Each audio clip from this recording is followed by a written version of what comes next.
जय हिंद दोस्तों। आज मैं बड़े ही इम्पोर्टेंट टॉपिक पे वीडियो बनाने जा रहा हूँ। उसका नाम है कि रेलवे में लोको पायलट कैसे बनते हैं।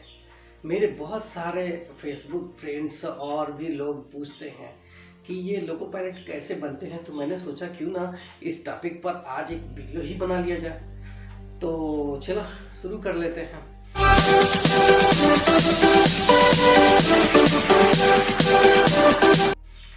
तो मेरा नाम है संतोष कुमार। मैं हूँ सोलापुर डिवीज़न में लोको पायलट। तो सबसे पहले तो मैं आपको ये बता दूं कि ये जो लोको पायलट का जॉब है वो कोई सरकारी नौकरी, ठीक है सरकारी नौकरी है, बट सरकारी नौकरी के साथ साथ एक चैलेंज है। अगर आप उस चैलेंज को स्वीकार करते हो और अपना शौक पूरा करना चाहते हो एक ट्रेन चलाने का, तो आप लोको पायलट बनने की सोच सकते हैं। बट मैं आपको एक बात बता दूं कि आप जब भी असिस्टेंट लोको पायलट बनते हैं आपको ट्रेन चलाने नहीं दिया जाएगा। लोको पायलट एक प्रमोशनल जॉब है। असिस्टेंट लोको पायलट ही प्रमोट होकर के लोको पायलट बनते हैं। तो सबसे पहले आपको रेलवे में असिस्टेंट लोको पायलट के पोस्ट पर अप्लाई करना पड़ेगा, उस पर आपको ज्वाइन करना पड़ेगा। ये बात क्लियर हुई। तो सबसे पहले आपको ये बता दूं कि ये जो जॉब है ये कैसे मिलेगा और कहाँ अप्लाई करना पड़ेगा। तो समय समय पर ये वैकेंसी ऑनलाइन निकलती है और आजकल तो बहुत ज़्यादा वैकेंसी निकलती है जिससे पूरे हल्ला मच जाता है। और जो लोग इसकी तैयारी करते हैं उनको तो पता ही होता है कि ये वैकेंसी आ रही है, तो आ गई है। तो मुझे लगता है कि शायद ये जून 2021 तक न्यू वैकेंसी नोटिफिकेशन आएगा। तो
Turner, wheel right mechanic, motor mechanic, diesel mechanic और हीट इंजन,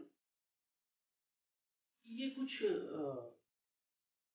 पोस्ट है जो आईटीआई वाले ये अप्लाई कर सकते हैं।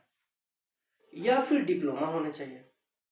डिप्लोमा में आपको मैकेनिकल, इलेक्ट्रिकल या इलेक्ट्रॉनिक्स या ऑटोमोबाइल इंजीनियरिंग में डिप्लोमा किया होना चाहिए। जैसे मैंने किया है, मैं मैकेनिकल इंजीनियरिंग में डिप्लोमा किया हूँ लखनऊ से।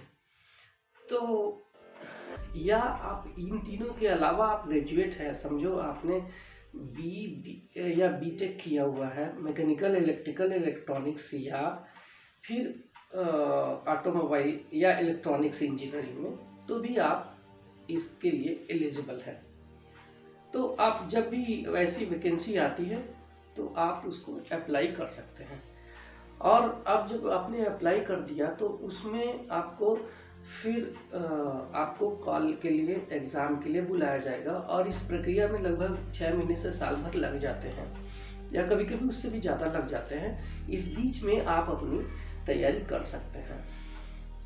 अब मैं आपको एक चीज़ और बता दूं कि जैसे अगर आप ये चाहते हैं कि कोई शॉर्टकट में हमें अप्लाई कर दिया और टाइम पास करते रहे, एग्ज़ाम दिया टाइम पास करने के लिए, तो आप भूल जाइए, आपको ये नौकरी नहीं मिलेगी। आपको नौकरी पाने के लिए कम से कम 6 महीना आपको पढ़ाई करना पड़ेगा। या तो आप कोचिंग ज्वाइन कर लीजिए, या फिर आप 6 महीना अपने घर में हार्ड वर्क करिए। फिर आपको 100% गारंटी के साथ मैं बताता हूँ कि ये जॉब आपके लिए है। और अगर कोई बोलता है कि रेलवे में कोई जॉब के लिए पैसा लगता है, या हमारा नहीं होगा, हमारा रिश्तेदार का नहीं होगा, कोई हमारा रिलेटिव नहीं है, हमारा नहीं होगा, तो फिर आप ऐसे लोगों को इग्नोर कर दीजिए और आगे बढ़ जाइए। अब सवाल आता है कि ये क्या पढ़ना, कहाँ से पढ़ेगा, एग्ज़ाम में क्या क्या पूछे जाते हैं। तो ये मैं बता दूं कि पहले जब हम लोगों ने दिया था तो उसमें एक रिटन एग्ज़ाम हुआ करता था, जिसमें कि टोटल 120 क्वेश्चन होते थे, जिसमें मैंने 96 बनाए थे और मैं सेलेक्ट हुआ था। तो लेकिन आजकल पैटर्न थोड़ा चेंज हो गया है। आजकल पैटर्न चेंज हो गया है, और पैटर्न कैसा हो गया है, 3 CBT में एग्ज़ाम होते हैं, CBT 1, CBT 2, CBT 3। अब CBT क्या होता है? CBT यानी कंप्यूटर बेस्ड टेस्ट। इनको 3 भागों में बांट दिया। CBT 1 में मैथ, रीजनिंग, जनरल साइंस और जीके इसके क्वेश्चन आते हैं। और मैं ये इस टॉपिक पे नहीं जाऊंगा कि उसमें कितने क्वेश्चन आते हैं और कितने मार्किंग का होता है, लेकिन उसमें टोटल 75 CBT में क्वेश्चन आते हैं, जिसमें कि आपको 1 घंटे का रहेगा। और उस पर एक निगेटिव मार्किंग रहती है। निगेटिव मार्किंग का मतलब, अगर आपने 3 क्वेश्चन सही कर दिए, 3 क्वेश्चन आपने सही कर दिए और आपने एक गलत किया, तो उन 3 में से 1/3 नंबर काट लिए जाए, आपके ये निगेटिव मार्किंग। और ये एग्जाम का है। तो और CBT 1 में जो क्वेश्चन पूछे जाते हैं वही क्वेश्चन CBT 1 में पास किए हुए कैंडिडेट CBT 2 में जाते हैं। CBT 2 में भी 2 पार्ट होता है, part A, part B. Part A में वही सारे क्वेश्चन फिर से पूछे जाते हैं पार्ट ए में CBT 2 के, जो CBT 1 में थे। अब CBT 2 के पार्ट ए में CBT 1 के ही क्वेश्चन पूछे जाएंगे, इसलिए आपको अपना प्रिपरेशन उसी हिसाब से करना है कि मैं CBT 1, CBT 2 दोनों के लिए अप्लाई तैयारी कर रहा हूँ। और जो CBT 2 का पार्ट बी है, उसमें ओनली टेक्निकल क्वेश्चंस रहते हैं। जैसे आप अगर मान लो इलेक्ट्रीशियन से ITI किए हो, तो आप अपना ट्रेड के अनुसार रहता है। आप मैकेनिकल से डिप्लोमा है तो आप मैकेनिकल के क्वेश्चन रहेंगे, इलेक्ट्रॉनिक्स के डिप्लोमा है तो इलेक्ट्रॉनिक्स के क्वेश्चन उसमें रहेंगे, ट्रेड वाइज उसमें क्वेश्चन रहते हैं। तो वो है। तो CBT 2 के पार्ट ए में लगभग 100 क्वेश्चन रहते हैं, 100 क्वेश्चन रहते हैं, जिसमें 90 मिनट का टाइम दिया जाता है। और CBT 2 पार्ट बी के में 75 क्वेश्चन रहते हैं, जो कि 1 घंटे का रहता है। तो ये हो गई, आप CBT 1 पास कर लेंगे, CBT 2 पास कर लेंगे, तो आपको डायरेक्ट लोको पायलट के लिए अभी आपको साइकोलॉजिकल टेस्ट से गुजरना पड़ेगा। अच्छा, मैं आप एक और बात मैं बताना भूल गया कि जैसे मान लीजिए कि आप अगर आप ये सोचते हैं कि मैं ऐसे ही जाऊँ एग्ज़ाम देने के लिए, तो एग्ज़ाम में बैठने के लिए, टाइम पास करने के लिए लगभग 80% लोग जाते हैं। सिर्फ 20% लोग हैं जो कि वाकई उस कंपटीशन को पास करने के मकसद से जाते हैं। तो आपको ये मान के चलना है कि मुझे 20% में आना है, ठीक। और वही 80% लोग सिलेक्शन नहीं होने के बाद एक्सक्यूज़ देते हैं कि मेरा इसलिए सिलेक्शन नहीं हुआ क्योंकि मैं पैसे नहीं दिया। दूसरा, मेरा कोई रिलेटिव रेलवे में नहीं था। तीसरा, मैं रिजर्व कैटेगरी का नहीं था। कुछ भी बहाने, ये लोग बहाने बनाते हैं, इनको इग्नोर कर देना, ठीक। अब आप जैसे ही आपका रिटन में सिलेक्शन हो जाता है, आपको साइकोलॉजिकल टेस्ट के लिए बुलाया जाएगा। और साइकोलॉजिकल टेस्ट के लिए बुलाया जाए 1:5, यानी अगर एक पोस्ट है तो 5 कैंडिडेट का बुलाया जाता है। और उसमें आपका मेमोरी बेस्ड एग्ज़ाम होते हैं। अब मैं उसको बताना चाहता हूँ कि वो कैसा मेमोरी बेस्ड एग्ज़ाम होता है। कि जैसे कि जब भी आप ट्रेन चलाने जा रहे हो, इसीलिए आपका साइकोलॉजिकल टेस्ट होता है कि समझो आप ट्रेन चला रहे हो, अचानक कोई अनयूजुअल घटना हो गई है, एक्सीडेंट या कुछ भी अनयूजुअल घटना हो गई, तो आपका माइंड कितना जल्दी उस चीज़ को फैसला लेने में सक्षम है, इसलिए वो साइकोलॉजिकल टेस्ट होता है। सपोज करो जैसे 2 लड़की या 2 लेडीज आपस में बैठी है और एक दूध उबालने के लिए किचन में दूध रखी है, तो वो बात करते करते उसका माइंड उधर जरूर रहेगा, अरे यार मैं दूध डाल के रखी हूँ तो मेरा उबल तो नहीं गया, इसलिए वो माइंड वहाँ रहता है। इसका मतलब उसका साइकोलॉजिकल ध्यान यहाँ बात कर रही है, ठीक है, लेकिन वो वहाँ पे ध्यान उसका जहाँ पे वो रखी है गैस पे दूध उबालने के लिए, वहाँ है। इसका मतलब वो साइकोलॉजी रूप से परफेक्ट है, पागल तो नहीं है, रोबोट तो नहीं है। तो इसके लिए साइकोलॉजी टेस्ट होता है। अब उसमें क्या पूछे जाते हैं, मैं एक उदाहरण देता हूँ। जैसे मान लीजिए कि कोई पेज है, अब एक पेज में करीब 5 खाने बना दिए जाएंगे। एक खाने में आपको पेन दे दिया जाएगा, दूसरे खाने में ABC करके, दूसरे खाने में गाय, तीसरे खाने में कुत्ता, तीसरे चौथे में बिल्ली, 5वें में शेर, 6वें में हिरन, 7वें में बत्तख, ऐसा रख दिया जाएगा। और आपको बोला जाएगा कि आप 2 मिनट तक इसको देख लो। आपको उसको 2 मिनट तक देखने के बाद जो क्लास इंस्ट्रक्टर रहता है वो बोलेगा कि आप इसको बंद करो पेज को। जैसे पेज आप बंद करोगे, अगले पेज पर आपको 7 खाने मिलेंगे जिसमें ब्लैंक रहेगा। नंबर तो रहेगा 1 2 3 4 5 6 7 नंबर रहेंगे 7, बट वो फिगर गायब रहेगा। अब वो फिगर पूछा जाएगा कि अभी आप इसमें नाम लिखो कि एक नंबर खाने में कौन सा जानवर था, ठीक है, वो बताना रहता है। तो इससे आपकी मेमोरी चेक किया जाता है। अब जब आप साइको पास हो जाते हैं तो आपको साइको पास होने के बाद आपका समझ लीजिए कि एक तरीके से आपका सिलेक्शन हो गया है।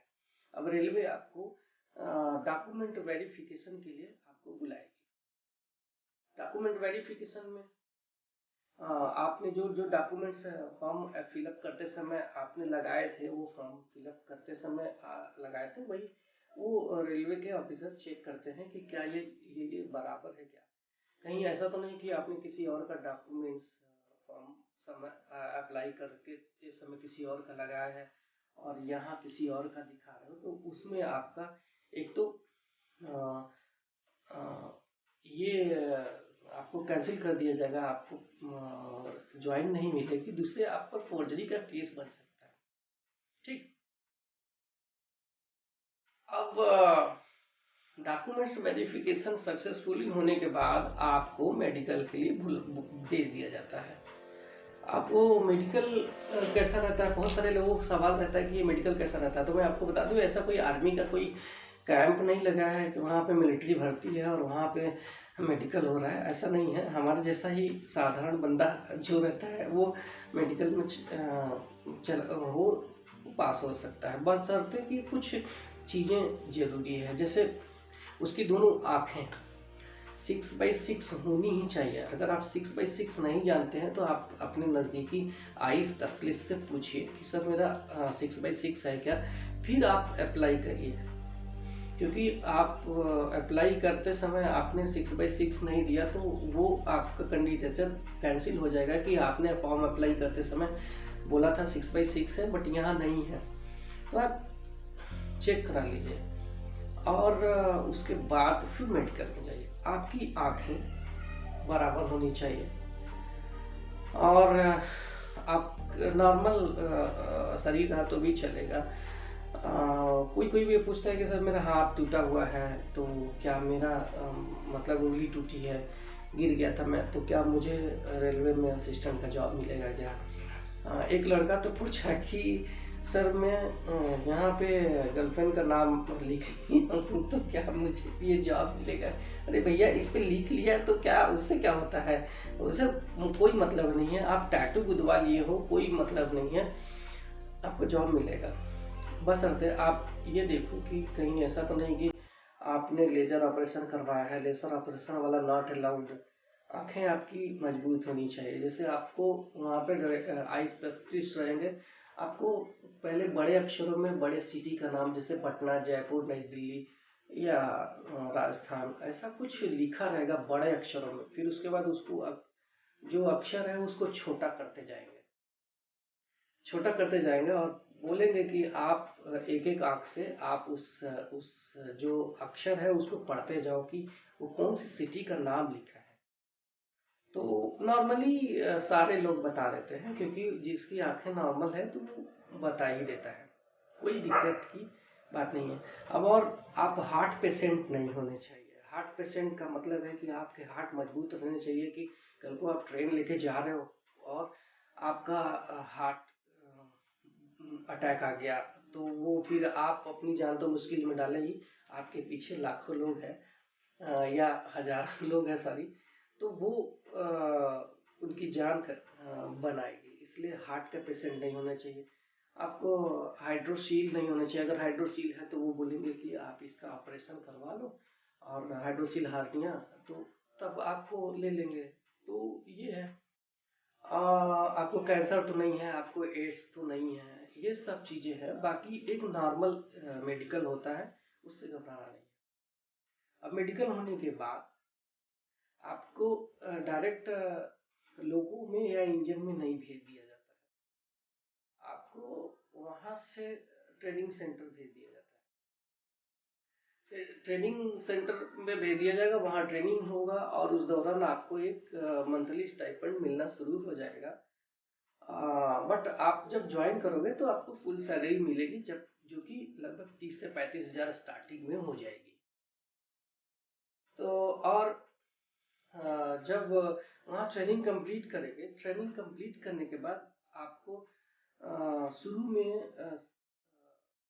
ट्रेनिंग दिया जाएगा, लर्निंग दिया जाएगा। उस सेक्शन की लर्निंग दी जाएगी जिसमें आपको इंजन में खड़े होकर के आपको लर्निंग लेने के बाद फिर आपको as a assistant loco pilot book किया जाएगा। और ये मत सोचिएगा कि असिस्टेंट लोको पायलट गाड़ी चलाएगा, नेवर, कभी नहीं चलाता। रेलवे में आने से पहले मैं भी सोचता था कि असिस्टेंट लोको पायलट वो होता है जो बारी बारी से दो लोको पायलट होते हैं जो बारी बारी से गाड़ी चलाते। जब मैं रेलवे में आया तब मेरे समझ में आया कि नहीं यार, ऐसा नहीं है। असिस्टेंट लोको पायलट सिर्फ लोको पायलट को ड्राइविंग में असिस्ट करता है, सिग्नल कॉलिंग करने में, लोकोमोटिव चेक करने में, ये सब उसका हेल्प करता है। ठीक, तो ये है इसका। और ये बहुत ही चैलेंजिंग जॉब है। अगर आप सोचते हैं कि नहीं मेरे को टाइम पास करना है, तो वो नौकरी आपके लिए नहीं है। उसके लिए आपको ऑफिस जॉब देखना चाहिए। और यहाँ पे ऐसा नहीं है कि वहाँ ऑफिस में आप 10 मिनट आधा घंटा लेट आए तो भी चल जाएगा, बट यहाँ ऐसा नहीं है। यहाँ 5 मिनट भी आप अगर आते हैं, गाड़ी डिटेन हो जाती है, समझो आपकी गाड़ी आई हुई है और आपके पीछे और कोई गाड़ी है और 5 मिनट आप लेट आए, पीछे गाड़ी डिटेन हो गई, तो आपको पनिशमेंट दिया जाएगा। तो ये कहानी है। तो अगर आप ये सब चैलेंज लेना चाहते हैं तो आप लोको पायलट बनिए। और जो भी कुछ चीज़ ऐसे छूटा होगा तो आप मुझे कमेंट सेक्शन में आप पूछ सकते हैं, मैं सारे क्वेश्चन का आंसर दूंगा। और मैं निगेटिव चीज़ें छोड़ के, अगर आप पॉजिटिव जानना चाहते हैं कि नहीं यार लोको पायलट एक चैलेंजिंग जॉब है तो आपको ये जॉब लेनी चाहिए। लेकिन मैं आपको बता दूं कि कभी कभी ये 2 घंटे 4 घंटे की ड्यूटी होती है, कभी कभी 8 घंटा 10 घंटा भी हो जाता है ड्यूटी। तो आपको इससे घबराना नहीं है, ये हमारे ड्यूटी का एक पार्ट है। और क्या क्या एएलपी को सुविधाएं मिलने लगती है, तो मैं आपको बता दूं कि सबसे पहले तो आपको एक अच्छी खासी सैलरी जो कि 30 से 35 हज़ार रुपये मिलने लगती है। दूसरे, आपको रेलवे का एक क्वार्टर मिल जाएगा रहने के लिए आपकी फैमिली के साथ में। और आपको ऑल ओवर इंडिया में जाने के लिए आपको रेलवे का पास मिलना शुरू हो जाता है। आपके साथ में आपकी फैमिली को भी रेलवे में कहीं भी, ऐसा नहीं कि चाहे जितनी भी दूरी का हो, ऑल ओवर इंडिया में पास मिलने लगता है। और आपको आपकी फैमिली को मेडिकल सुविधाएं रेलवे के जो हॉस्पिटल्स होते हैं उनमें मिलने लगता है। तो ये सब है जॉब अपना। मैं भी लोको पायलट हूँ, उसी हिसाब से बना, जैसा जो भी मैंने प्रोसीजर बताया। अब तो वैकेंसी निकलती है 10,000 20,000 हज़ार वैकेंसी, 50,000 वैकेंसी निकलती है। हम लोग तो 200 लोगों में सेलेक्ट होकर के, मैं आरआरबी भोपाल से सेलेक्ट होकर के आया था। तो उसमें असिस्टेंट में काम करना पड़ेगा, एएलपी में काम करना पड़ेगा। असिस्टेंट लोको पायलट में कम से कम आपको 3 से 5 साल ये मिनिमम है, इतना करना पड़ेगा ड्यूटी। उसके बाद आपको एक प्रमोशन मिलेगा असिस्टेंट लोको पायलट से senior assistant loco pilot, senior assistant loco pilot से फिर लोको पायलट गुड्स, और फिर उसके बाद प्रमोशन होते जाता है लोको पायलट गुड्स से आप CLI या क्रू कंट्रोलर भी बन सकते हैं। वो आगे का प्रोसीजर है 3 साल 4 साल काम करने के बाद। और अच्छा खासा अगर तैयारी करते हैं तो ग्रुप बी के लिए भी आपके चांस खुल जाते हैं, जहाँ आपके डिविजनल लेवल के ऑफिसर आप बन सकते हैं। और सब कुछ मिला करके परफेक्ट लाइफ है। और लोको पायलट बनने के लिए आपको इंतजार करना पड़ेगा, 5 साल 6 साल वेट करना पड़ेगा। उसके बाद आपको गाड़ी चलाने को मिलेगी। अच्छा, कुछ लोगों का सवाल रहता है कि सर क्या इनिशियल में मालगाड़ी मिलती है सिर्फ असिस्टेंट लोको पायलट को? तो मैं आपको क्लियर कर दूं कि ऐसा नहीं है। जैसे मेरी पोस्टिंग जहाँ हुई थी वहाँ पे गुड्स लॉबी था ही नहीं, तो मेरे तो पहले ही ट्रिप पैसेंजर ट्रेन मैंने काम किया।